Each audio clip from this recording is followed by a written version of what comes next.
Welcome to episode 356 of the AMPM podcast. This week, my guest is Athena Severi. She's a community builder, a leader of a lot of Amazon sellers and a group that she co-founded, the founder of the China Magic Trip, as well as a bunch of other stuff. We're going to be talking about the importance of building community, about getting out there and meeting other sellers, and what are some of the key characteristics that it takes to succeed in this business. Enjoy this episode. Welcome to the AMPM podcast. Welcome to the AMPM podcast, where we explore opportunities in e-commerce. We dream big and we discover what's working right now. Plus, this is the podcast where money never sleeps, working around the clock in the AM and the PM. Are you ready for today's episode? I said, are you ready? Let's do this. Here's your host, Kevin King. Kevin King. Athena Severi, how are you doing? The Queen of Amazon is here on the AMPM podcast. How are you? I am so extremely excited to be here and to be talking to you, the one and only Kevin King. And we go back. I was trying to think the other day, it's like, how long have I known you? I think it was was it 2015 or 2016? It's around there. It's been a while. It's been a journey. Yeah, we go back to the old days of FBA and all that kind of stuff. For sure. Let's talk about where you came from before you started doing this Amazon. I think, weren't you in like medical sales, or you're like some top like A-level saleswoman somewhere, like just crushing it or something, weren't you, before you actually pivoted over to this Amazon stuff? Well, to be fair, I grew up in Los Angeles, and I was my parents are both artists, and I actually started off my career working with artists and celebrities and helping consult their careers and building beautiful red carpet events and seminars and all kinds of things back in like the day. And so then I started working with physical therapists and doctors. I've worked with automotive industry. I've worked with all different industries. And the common thread was always something having to do with building community and helping people achieve their goals really as entrepreneurs or as artists. And so that was when you were like, 18, 19, 20 years old? Mm-hmm. You were already doing like event planning, community building type of stuff. Yeah, so I would help artists. And one of the really interesting things that I figured out early on, and this kind of ties into the theme of what I think we're going to talk about, is that in Hollywood, a lot of the people that would put on, seminars or coaching and things like that were people who had never actually made it as artists, right? And I always thought that was crazy. So when I would get involved, I would actually bring through working actors, casting directors, musicians, people who are like A and B list celebrities that would come through and actually talk to these people, the next generation of artists, on how to actually succeed in their careers. So I had a lot of fun with that. It was crazy times. It was so much fun. But, when I got pregnant with my son, I couldn't really do the hours or, the parties or the things anymore. So I had to move away from that. So was this like in person? When you're saying webinars, was this online back then, or was this more like in person, like seminars and events and red carpet? And that's where I learned the art of really, taking care of people and creating experiences. I would work with dignitaries and some of the top names in the world. So what led you to pivot out of doing some of that into more of this physical products space? So I ended up getting a normal job so I could have different hours just because I got pregnant with my first son. And one of the things I really struggled with was that balance between my career and being a mom. They told me that I would have 6 weeks off of work and that I'd have to come right back. And I was like over my dead body. And at the time, it really wasn't a thing to work from home. And so I'd bring him in the office. I had a corner office and I made that my daycare. But when he got too old to bring him in that way, I really just struggled for the balance. So I was always looking for something that I could do from home or do, outside of what a normal business would be like.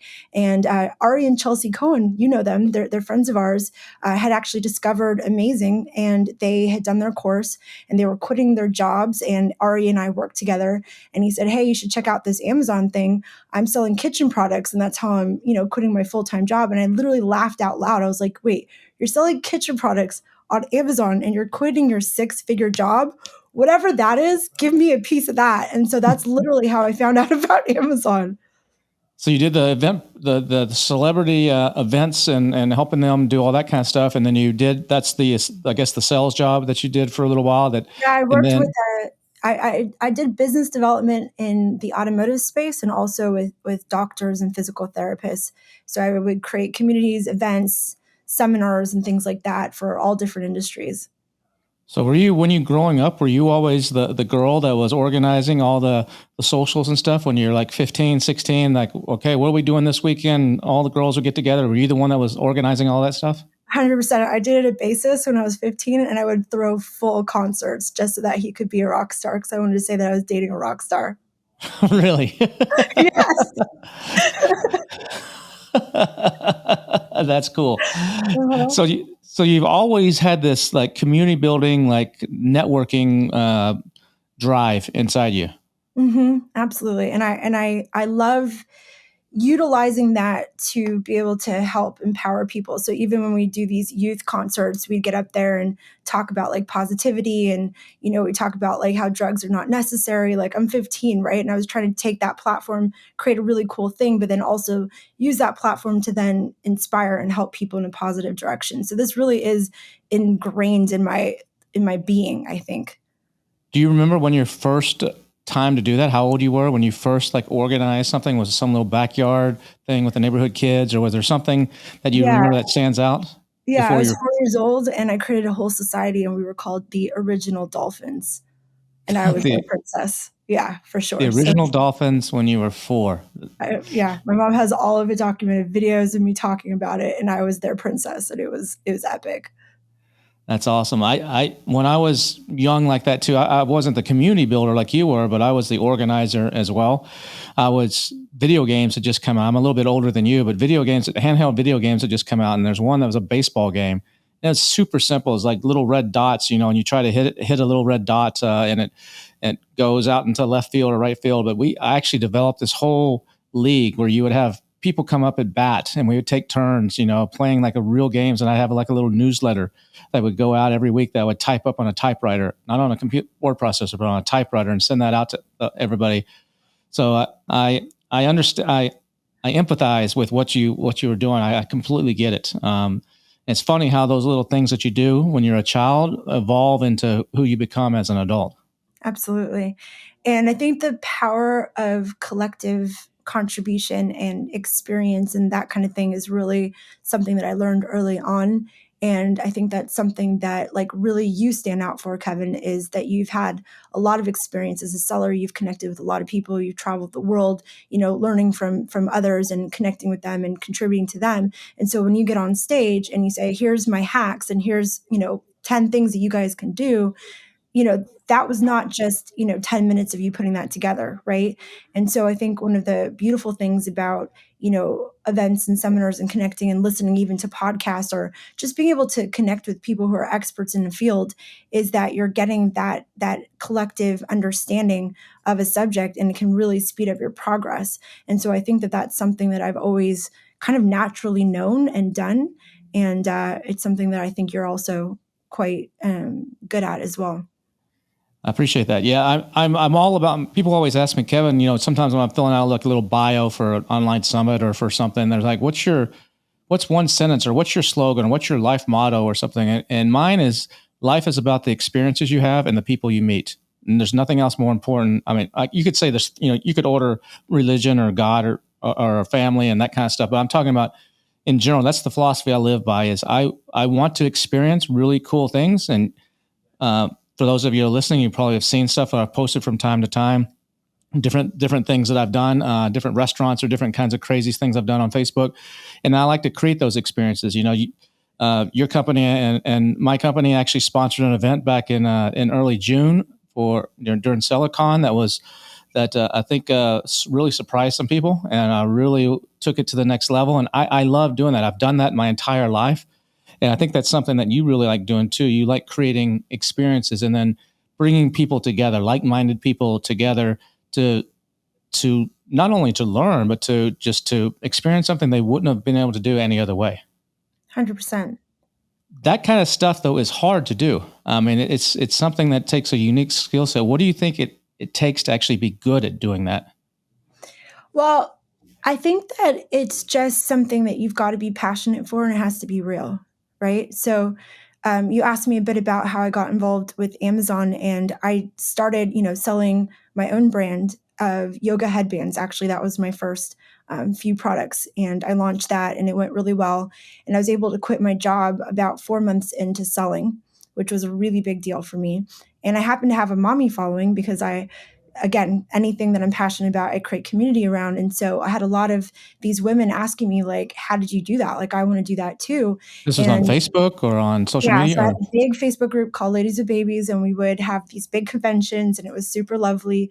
I became a mom, and then when I had my second son, I just wanted to have a community to kind of connect with. And so, a lot of these women also wanted to build a brand. They wanted to build a brand of physical products themselves, and they were super excited because they watched me launch my product and see how I'd survey them about, the different colors and styles of these headbands. And they were really into it with me. And so when they saw me quit my job, and I used to always talk about how much I would struggle as a mother to be able to like be there full time and then also feel like I'm not being a good mom, but I'm not being a good career person. So I think Amazon was really this magical thing for me that created a freedom that other people saw because they saw my whole story. So as soon as they saw that I was able to make enough money to quit my job, they wanted a piece of that.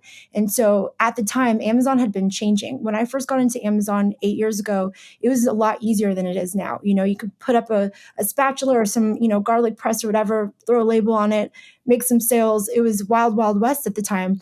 Things started to get harder and harder.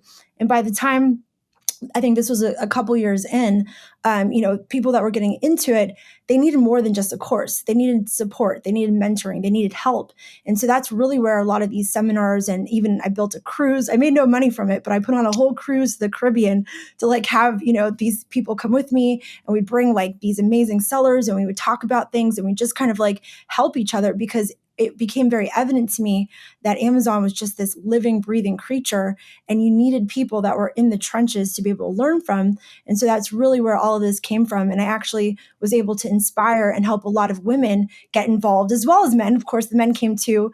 And now I'm very proud to say that some of those initial women that got involved in Amazon because they were inspired by my story, some of them are 8-figure sellers still to this day. In fact, I that's actually awesome. saw one of them 2 days ago. It's really, really a big deal.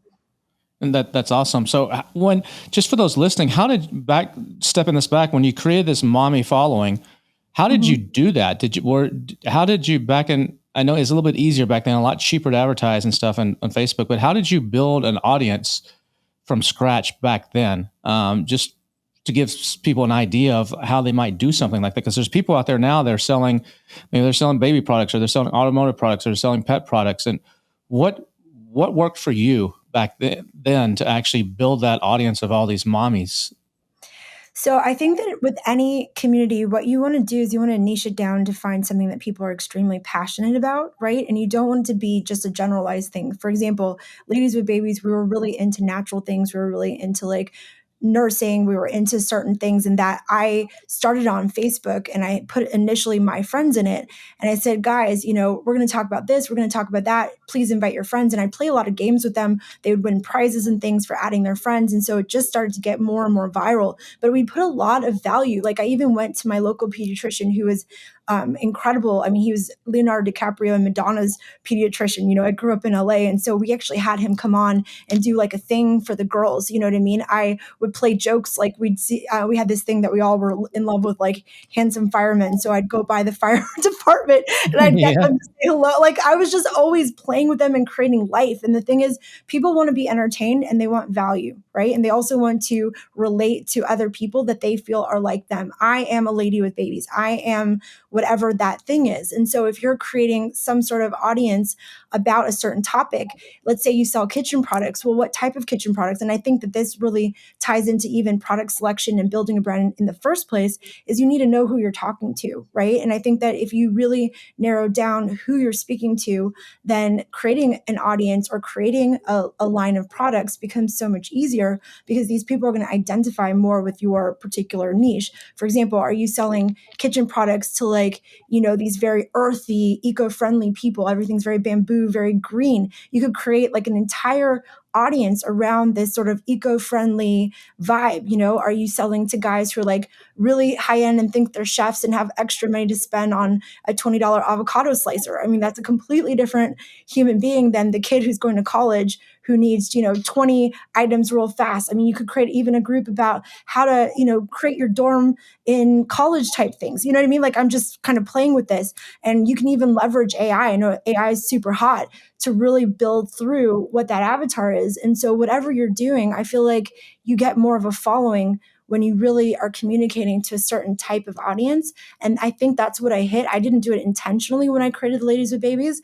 What I was the avatar that I was creating, right? I was the kind of obsessive mom. I was the one that was doing, the baby wearing and all this stuff at the time. And so I was attracting people like myself. But you could play with that. I know nothing about golf. I could create a community all about golf just by inspiring the exact same thing.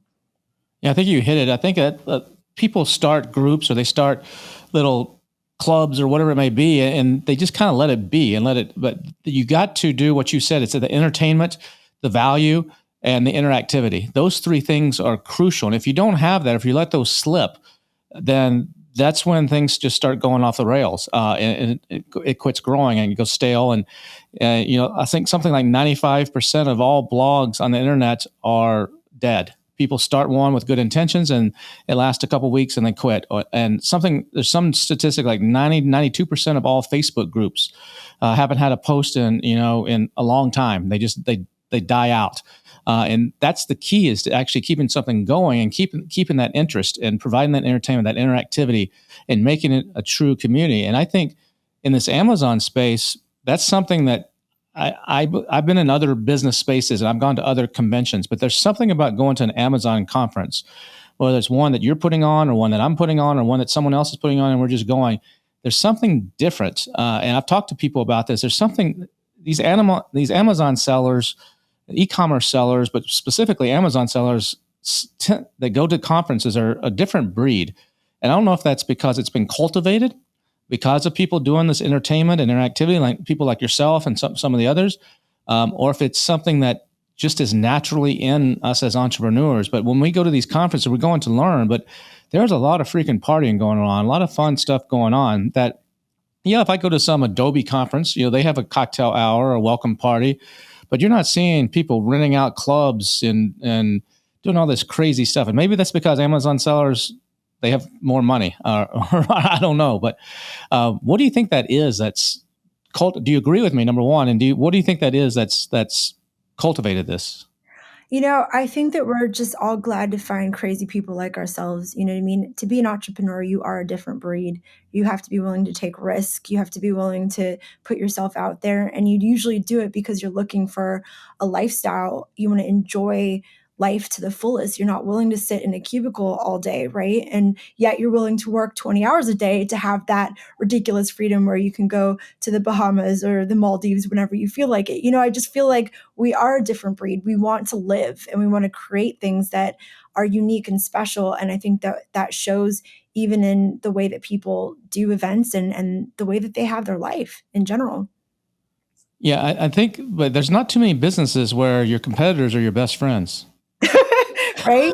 So what other businesses are your competitors, and you don't even know what they're selling, but they're probably your competitor in some way or another, and they're some of your best friends. How does that happen?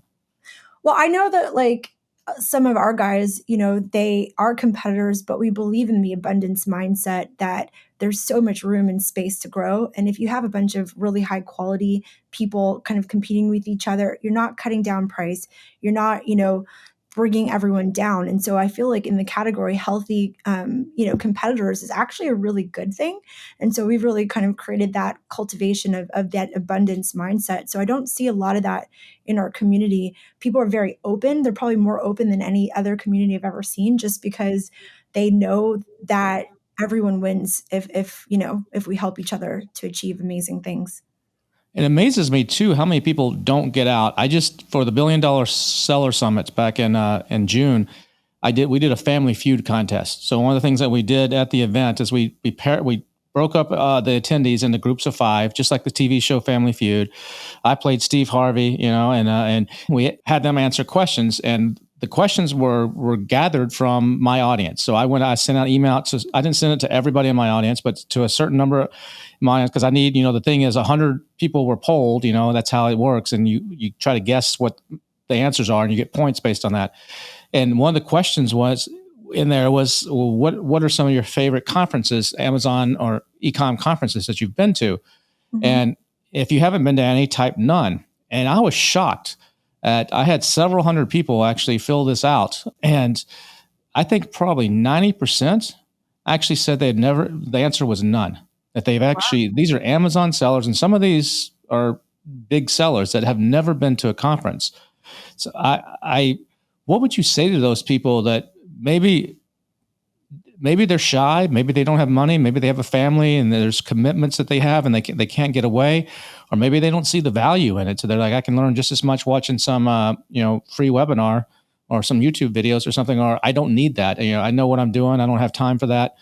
What would you say to those people that they're missing out on by not coming to joining either a group, like you have a group, others have a group, or at least coming, if they don't join some sort of group, at least coming to some events?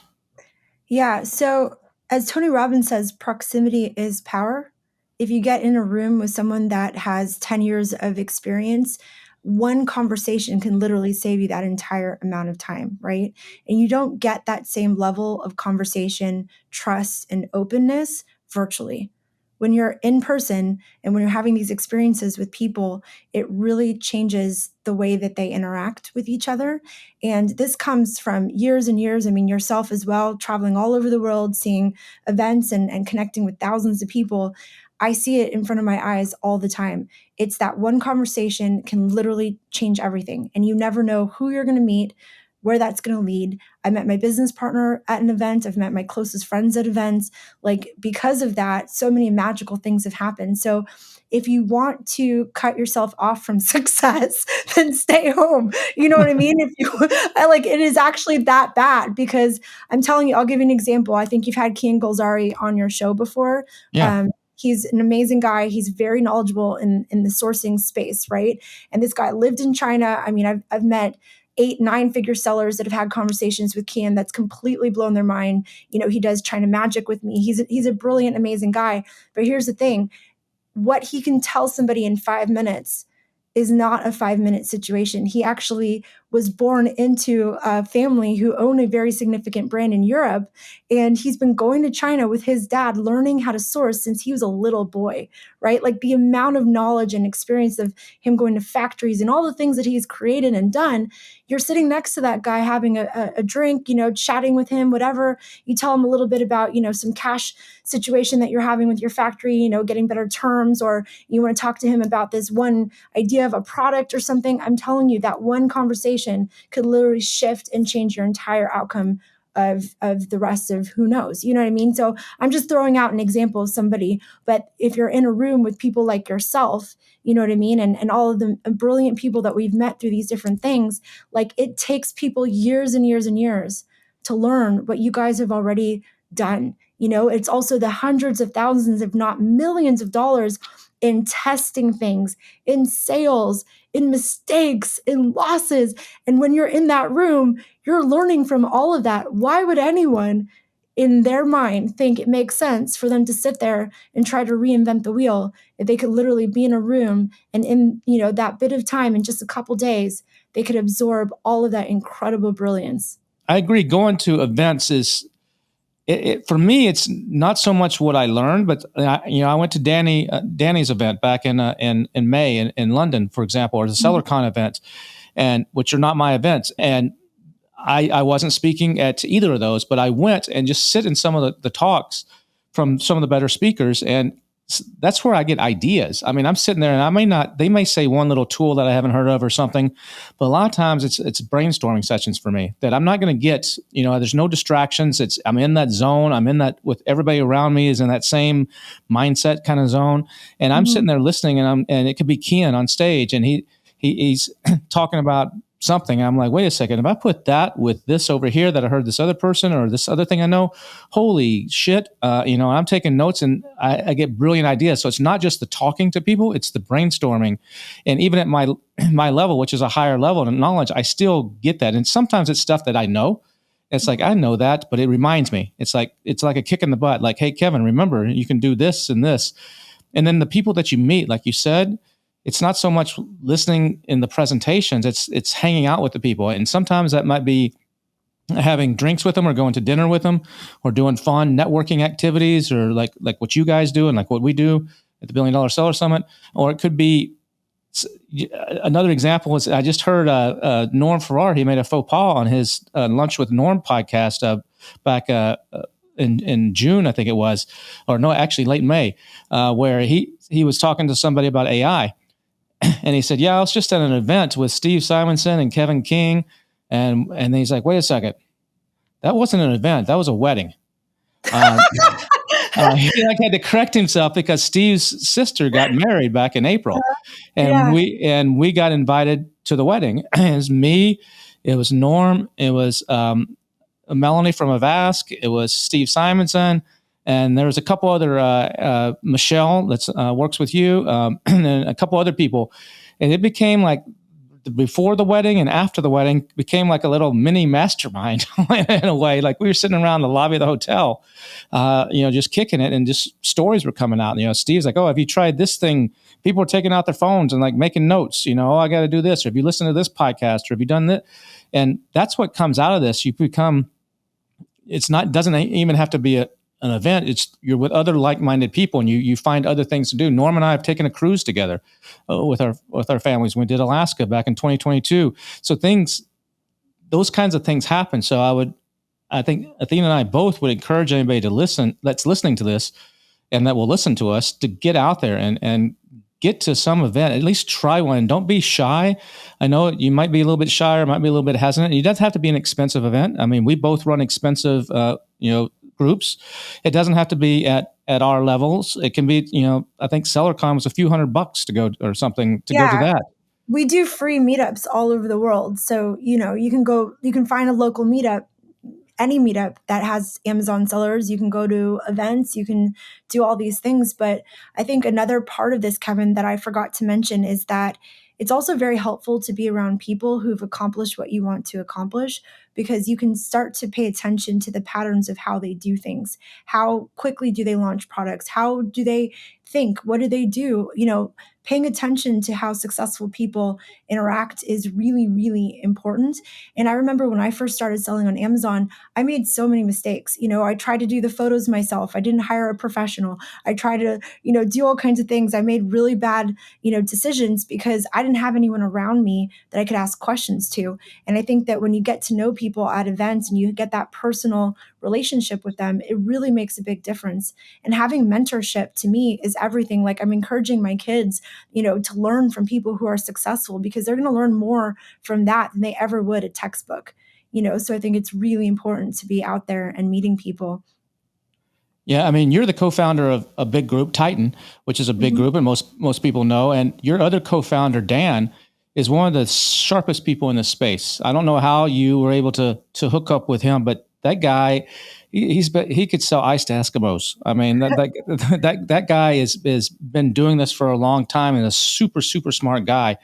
How did the two of you actually meet and hook up as business partners? Yeah, so Dan Ashburn and I met at an event actually, and it's funny because he was trying to figure me out. You know what I mean? Because I had built China Magic already, and I had actually invited him to come on my trip as a guest speaker. And so when we were there, like I'm really good at community, I'm great at events, I'm great at all these things, and he's really good at strategy and he's really good at systemizing things. We were able to combine his skill set and my skill set, and what we created there had never really been done before, because he's really good at like the systems and strategies and things like that, and I'm really good at the community building and events and really the way that our brains kind of interact, we were able to do something that was just straight magic. And so China Magic went from being a great event to something that I never experienced before. And that's really why Dan and I decided to work together, was just seeing ourselves in action and how we're able to do what we do. I think that's an important point that you just made there, is that partner with other people that complement you and then get the hell out of their way. Yes. I mean, that's, people always ask me, Kevin, I have 8 different businesses around Amazon, from what I do, and 8 different sources, I guess, of money, you could say, that are related to Amazon. And people are like, how many people are on your team? I say 0. I don't have any. They're like, what? And I say, I partner smart. And I think that's something that you can get back to going to these events. I would have never met these people that I partner with, like Norm, with like Steve, with like some of the guys that I have a partnership with, one of our big companies that does pet sustainability stuff. I met them at an event in Hong Kong, and you met Dan at an event.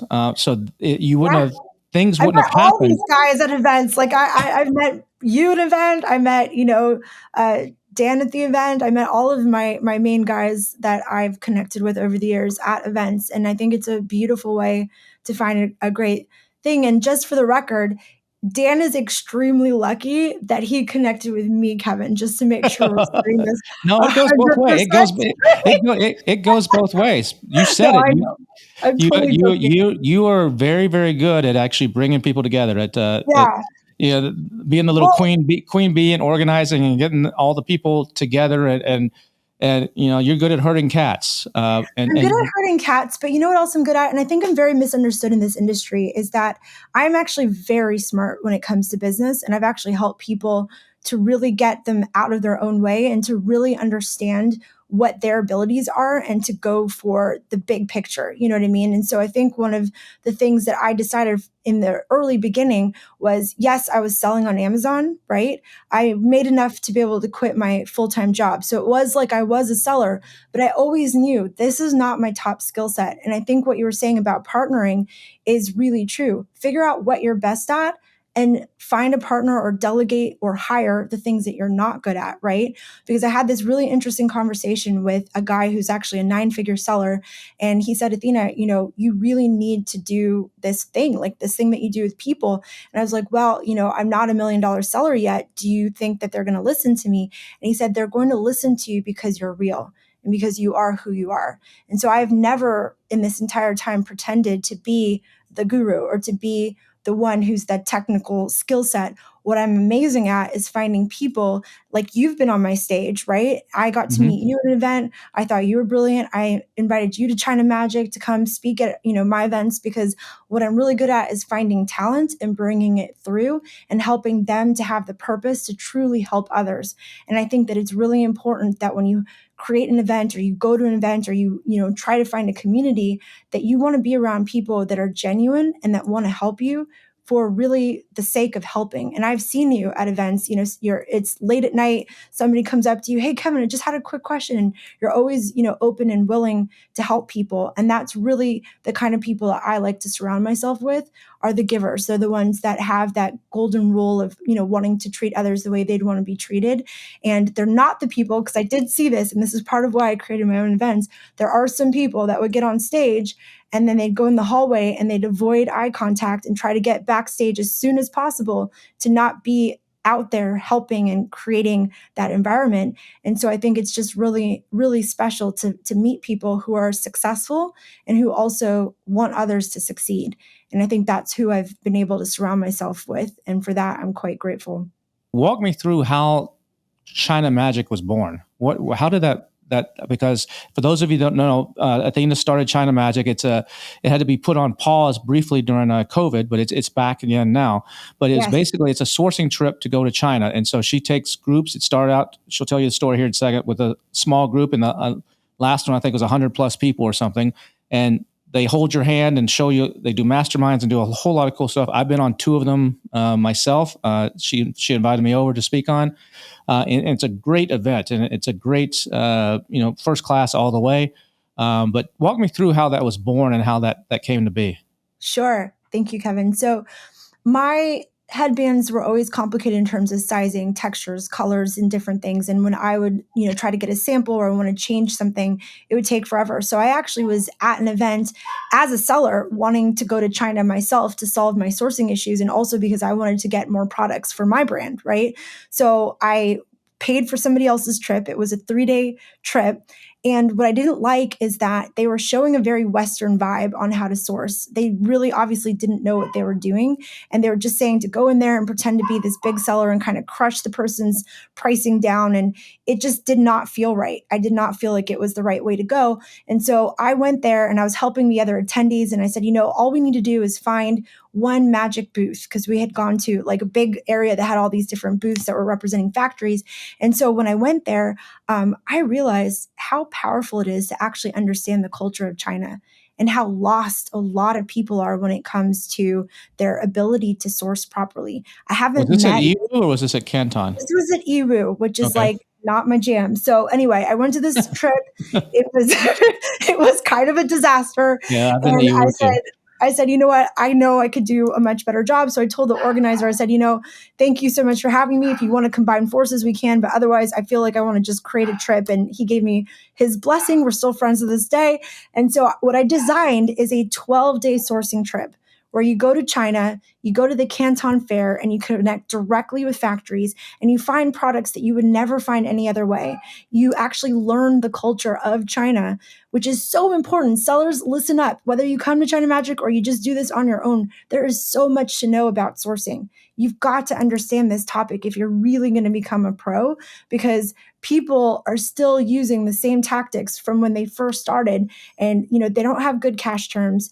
Their pricing's off. There could be so much that can be realized just by properly having good relationships. And when you really have good relationships, that's where they give you like the insight to their industry. I mean, there's some factories that have been generation to generation. They know so much about these products.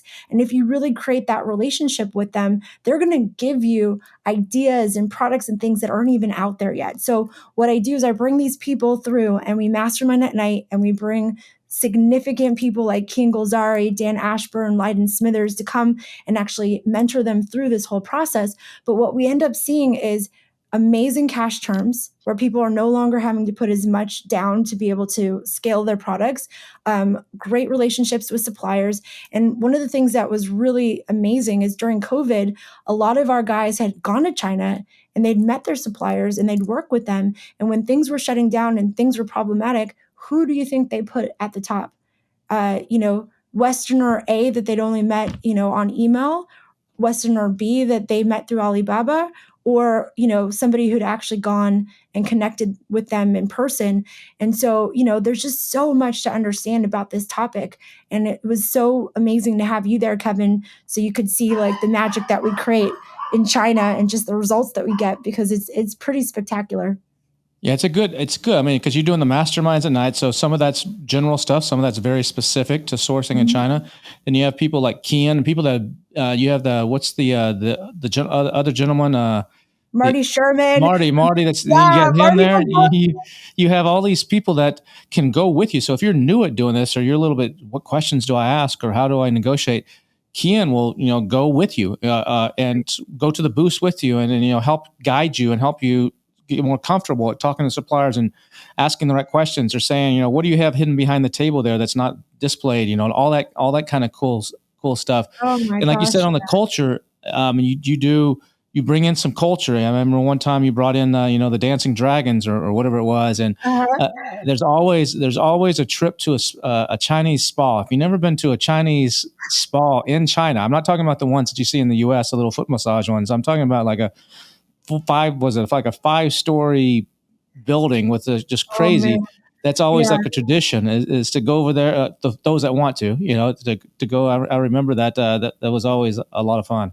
That's true. Yeah. And you build some really special relationships because you're there for 12 days with people. So you like really get to know them. Once you've been, to China Magic together, you're like family. So what's the difference? I mean, you go to the Canton Fair, which is in Guangzhou. And then you also, I don't know if you're still doing this, but in the past you would also go up to Hong Kong for a couple of days to an event up there, and then come back to Guangzhou, because you go between phase 2 in phase 3, which is where most of Amazon sellers' products lie. And in between, there's like a reset period in Guangzhou where they tear down the booths and set up the next set of booths. And then you would head over to Hong Kong. But why the Canton Fair and why not Yiwu? You said Yiwu wasn't your cup of tea. For those of you that don't know, Canton Fair is twice a year, usually in April-ish and October-ish. And then Yiwu is year-round. I think it's open all but like Chinese New Year or something, like 364 days of the year. And it's more of like a huge 7-building shopping mall kind of thing. But for those that have never been to either, and they've heard stuff about trips going to them or which one they should go to, can you explain the difference in the two? Yeah, I mean, Yiwu, you can find a lot of, different types of products. It is a year-long thing. A lot of resellers are there. My guys are particularly looking to build factory relationships. Not saying they won't work with a third party, but just the quality and the type of product that we were looking for are more abundant. We're looking for, innovation, kind of cutting edge type stuff, not off the shelf. And so I'm not saying that you can't find some great things in Yiwu. I think everyone can. But for our particular, purpose of what we're looking for, we just find it much more abundantly in Canton. It's also, laid out a lot easier and more pleasant. So yeah, we're big fans of Canton. Yeah, Yiwu is for me, it's more smaller, cheaper items. It's more stuff for the African market or for some of the other markets where the quality doesn't matter as much. Not that you can't find some good stuff at Yiwu, you can, but just in general, it just has that feeling of more of the dollar store than the high street store or something. And I think that's one of the big differences. Yeah, that's a good way to put it, Kevin. I was trying to be really polite. Yeah, we went there on the first trip to China, and my guys went there for like half a day, and they came back to the hotel and didn't go back out to the market. So that was the first and last time we did Yiwu. So we do Canton, and we have done Hong Kong in the past. This last trip, we actually spent a lot of time actually visiting factories, and which I think is smart. I think that's smart. That went extremely well. We even showed guys like how to go in on the factory floor, help build their products, meet the people, meet the boss, and like how to really connect with them. And then afterwards, having dinner and just the way that they talk about the future and the partnership and the creation of all of this, the types of, negotiations that they were having after the fact were absolutely phenomenal. So I think a lot of the real business happens when you're there, in the factory, hands-on, and they really saw and felt the respect. People would bring gifts and things to the kids. Like it was like a whole thing, and by the end of it, I mean, you really have a special relationship with your partner instead of it being like a supplier, supplyee type vibe. It's like we're in this together, we're creating this brand together, and you just get a completely different level of quality, service, and price when you do it that way. There's a lot of big talk in the Amazon community about diversifying out of China. Are you going to have a Vietnam magic or India magic or Mexico magic, or are you going to stay focused on China as your thing? You're the leader there. There's been a lot of, like you said, other trips and other groups that have come and gone, and you're the one that's still standing. What's the future look like there? So, there's Megla's doing a great job with India. There's guys doing Mexico. There's guys doing all kinds of things. I mean, what we do is we care more about our community and serving them than anything else. And so obviously if they have a type of product that would be good for, going to India, then they should definitely do that. What we see is that China still has the infrastructure to really scale. And there's a lot of physical products that, you can try, and we have tried to bring it to Mexico, try to bring it to other places, and they just don't have the infrastructure to scale the same way that they do in China. And so I think we're going to be going to China for a long time there, Kevin. Just seems like the right thing for us. And you have another trip coming up in October, right? Yes, absolutely. So we do it every October and every April for any of you who are listening to this. And you can go to ChinaMagicTrip.com to find out more details about it and see, if we have a trip coming up. But it's definitely a very special experience. Yeah, I recommend it. If you've never been to China, it's a great way to get your feet wet and to go with a group and to feel comfortable and to have an advantage, really, actually over going on your own. Totally. And when you're with me, just don't worry, I princess out China, right? Like we say it really nice hotel. We have great dinners. We go see the sights. We go to the Buddha. We have a beautiful pirate ship in Hong Kong. And, it's great. But when it really comes down to it, it's like, I want people to win in their business and I want them to be very successful. And a lot of it comes down to the product itself, the quality of the product, how well you diversify the product.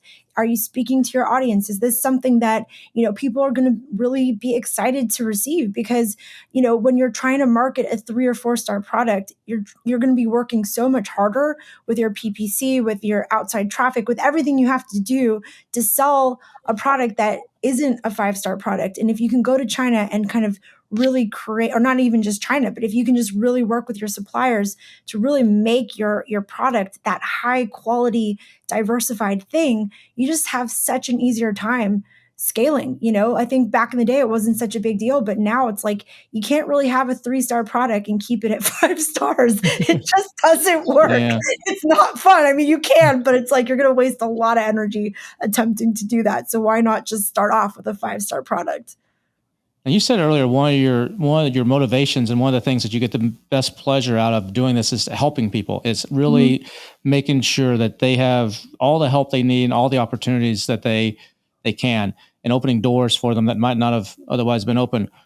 Can you tell me a story, and you don't have to name the name, but can you tell me a story of someone that you've helped that you saw go from a really bad situation or from nothing into a great situation? Almost brings tears to your eyes, how they transformed. Absolutely. 100%. So there's actually a mother of 5, she had started with us. She was part of our network, and her husband just left out of the blue. And she had 3 of her kids were under 6. And she has a business that does, I think, 2.5 mil a year with her sister. And she sustains her entire family and is able to care for her young children. She didn't have any parents or anyone else to support her. And she told me very, sincerely, I would have had nothing, because they made too much money for them to get any sort of government handouts. Like, she was in a very tough spot that if she didn't pull herself together and everyone rallied around them and really helped them out and really, if they ever needed extra help or whatever. And, she's doing great. And she actually 2 years later found a new man, and she's getting married, and I'm going to be at her wedding. And I'm just like so honored. There's people like that. There's people, who've lost people in their lives, who, there's so many, tragic moments that they were able to find that comfort in the community that we've created and with each other. And then there's beautiful stories. Like, I know one woman who sold her business for, over $50 million, who came to my original China trip. I mean, there's so many of these stories, but it's not so much the money, it's the freedom, it's the fact that not only are they able to sell a business and then have like a different type of future, but now a lot of them want to give back. I'll give you an example. Kata and Matt Phipps, who I know you've met, they're lovely people. Mm-hmm. They were in London. They built and sold a business within 2.5 years for multi-7 figures, and they went at it again, and they have another brand happening. They have no reason to be helping people or to be, going on stages and speaking and going on podcasts and creating, mentorship and all this stuff, but they have hearts of gold and they want to contribute. So I think really for me, out of everything that I've done, yes, it's been great to help people on an individual basis. But I think the thing I'm most proud of is seeing the guys who have their own success, and then they themselves want to help and inspire other people to have that success. We call it the circle of life, and creating that environment, probably for me, outside of giving birth to my 2 sons, is the coolest thing I've ever seen or done. I mean, yeah, that's some of the best advice I got when I was younger. Is someone said that once you've made it, don't forget to give back, and that's what a lot of people don't do. Once they've made it, they're like, I've made it. I've got a bunch of money. F everybody else. But the ones, the good ones are like, everybody needs a helping hand. Everybody needs a little push or a little opportunity.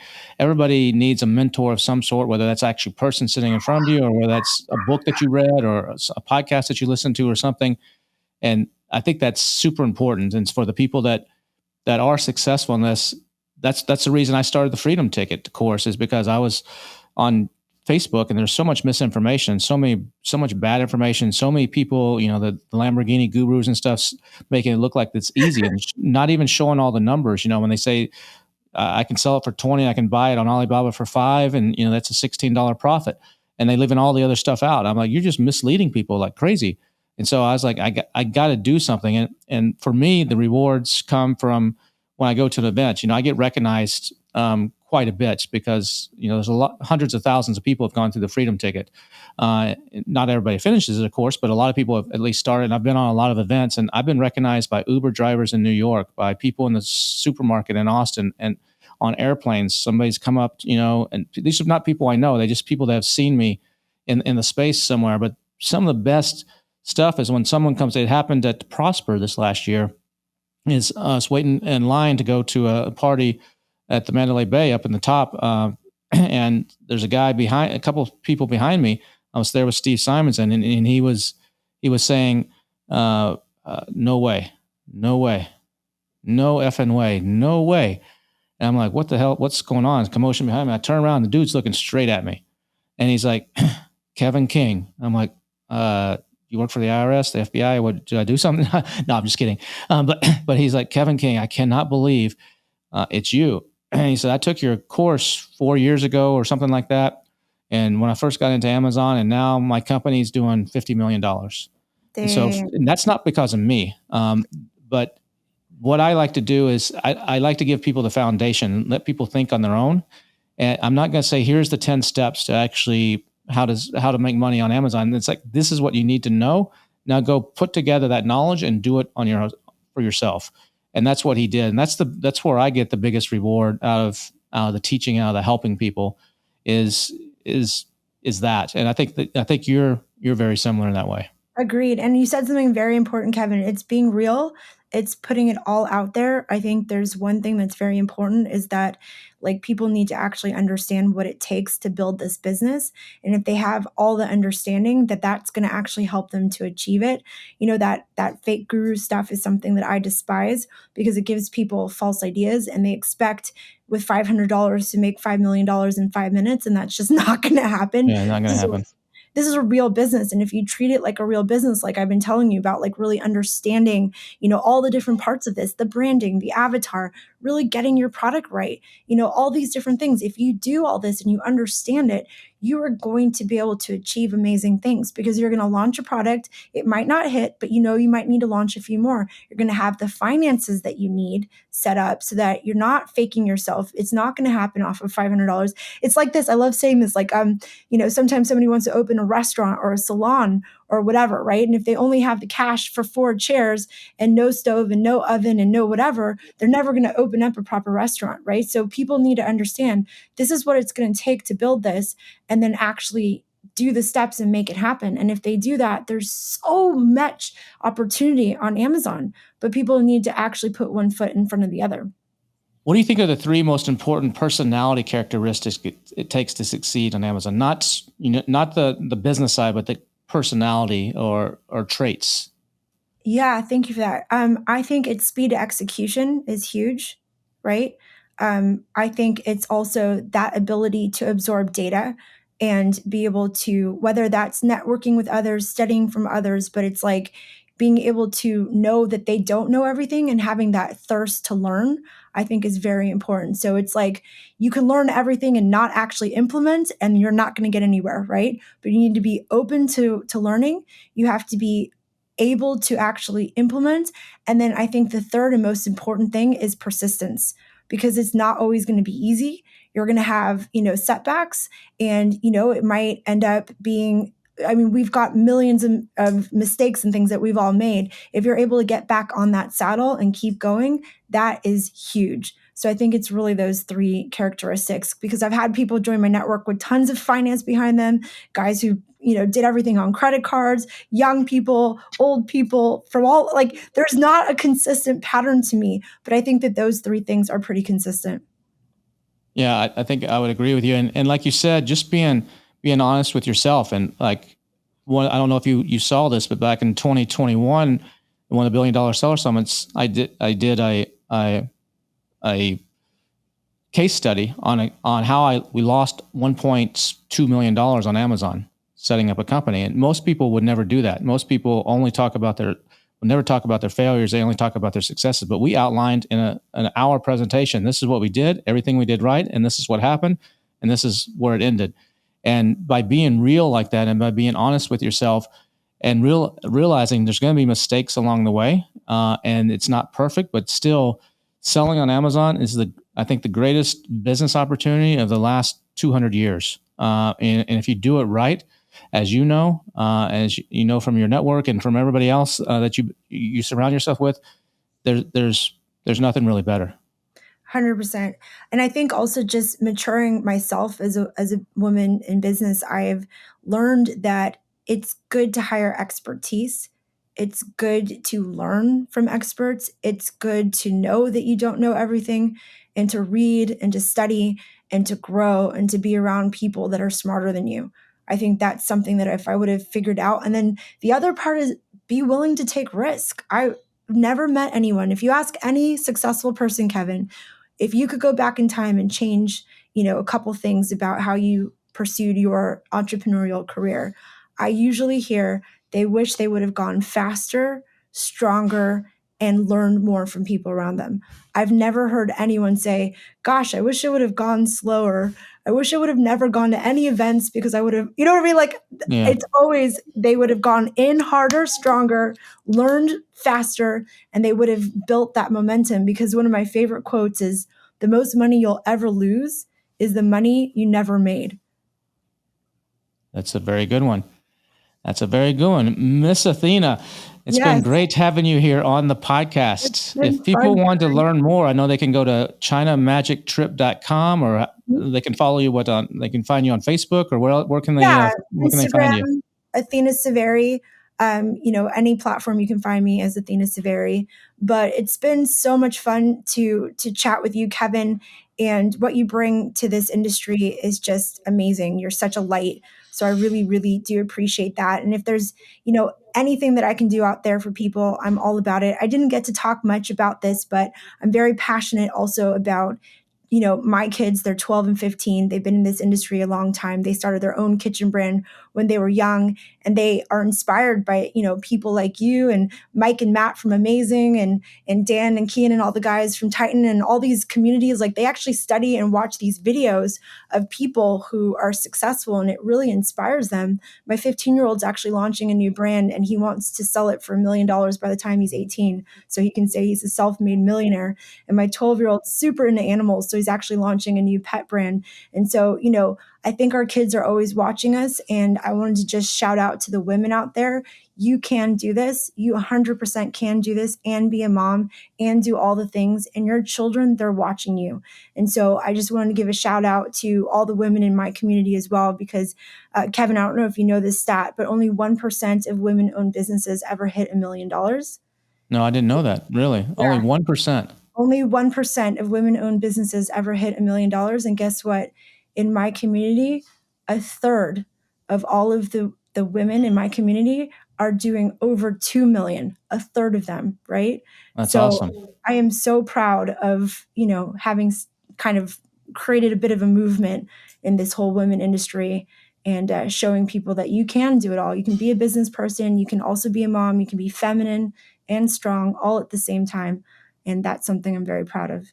And we need more women in this space because it is male dominated, and entrepreneurship in general, for whatever reason, is male dominated. I think that some of that's old stereotypes. Some of that's, it's difficult to balance being a mom and an entrepreneur, and some of the other constraints that come, society constraints. So it's always exciting to see when there's successful women in this space, and we need more of them. So if you're out there listening, come join us, and let's get you in that $2 million club as well. Yes. Okay, Kevin, thank you so much for having me. This has been so much fun. We could talk forever, but yeah, thanks so much. Appreciate it. Athena is one of the top community builders in this space, and as you can see from our discussion, there's tremendous value in getting out there and being part of this community of Amazon sellers, of e-commerce sellers, entrepreneurs. There's just so much value in leaving your comfort zone and actually going to an event or becoming part of a group much more than just doing a virtual event or participating in a Facebook group or a chat group or something online. Just tremendous, tremendous value in it. So I hope if you're not one of those that actually gets out there and does this, then that you consider actually venturing out and doing it. I think you'll find it'll make a big difference in your business and your relationships and your success. We'll be back again next week with another incredible episode of the AMPM podcast. My guest is going to be talking about sourcing and a lot of cool tips and tricks around that. So hopefully you'll join us again next week. If you missed last week's episode, be sure to check that out too with Scott Dietz. Got the $1 Billion Exit Summit coming up soon.